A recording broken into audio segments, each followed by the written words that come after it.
Hi everyone, it's Kat. Thanks so much for joining me for another video today. Today I have a card process video using the Spellbinders monthly card kit for December of 2015. And I'm starting out with some dies. These dies that I'm using right now are the Lawn Fawn stitched oval dies, both the small and large set. Those did not come in the kit, but I wanted to use those as part of my card.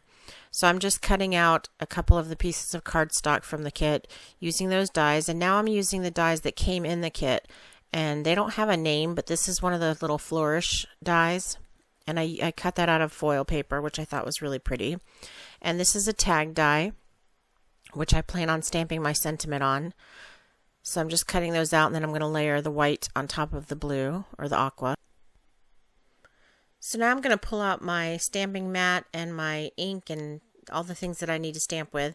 My plan was to use one of the stamps that came in the kit on this tag. However, they don't fit. They're too big. So I'm going to look through my stash and find a Newton's Nook stamp that had a tiny little sentiment that fit perfectly. And I think it's called Birthday Bash or something. I'm going to have to look it up. It'll be in the name of the stamp set will be in the supplies list in the description box and on my blog. But so I stamped Happy Birthday using my favorite dye ink, which is Gina K Designs black dye ink. And now I'm just going to go ahead and stick the white part on top of the little tag.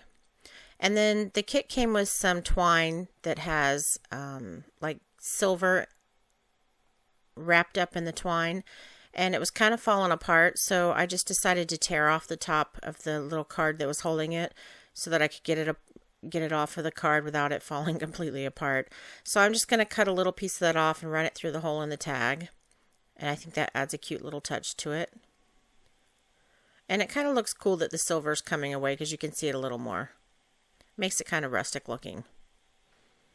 So now I'm pulling out one of the pre-made card bases that came in the kit as well, and I'm just going to lay things out on my card just to see how I like it. And I decided that it was a little bit too plain. There was just too much white for me, and I know I said I wanted to stretch my style with these kits, but it's just too much white for me.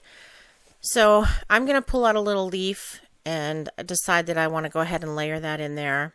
But then I'm going to decide that I need something on the background of my card. So I'm going to look through all the little embellishments and the papers that came in the kit, and I will choose something to add back there. But first I'm just going to go ahead and layer the stitched ovals and pull out my glue gun and let it heat up. And this is the paper that I decided to put on the back of the card. It's like it looks like an embossed foil, but it's not really embossed, it's printed that way. So I'm going to go ahead and use my Lawn Fawn small stitched rectangles die, the largest one out of that set. And I'm going to go ahead and die cut a panel for the base of my card using my Big Shot. And then I think that just adds exactly what I needed.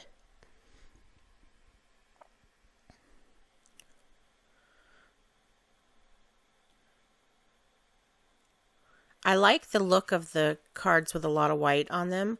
I just can't seem to pull it off myself. So I'm going to go ahead and lay things back down just to make sure that they are the way that I want them to be. And I'm looking through the little bag of embellishments that came in the kit, and I see a big resin flower, and I thought that would be really pretty. And I got the idea for this card from a mixture of the cards that came on the little idea sheet. I just thought that they were all really pretty, and I kind of combined elements from each one of them to create this card. So I'm going to go ahead and start adhering all of the little layers down onto my card, starting with the foil piece. And then I decided to use my ATG because it sticks better on foil.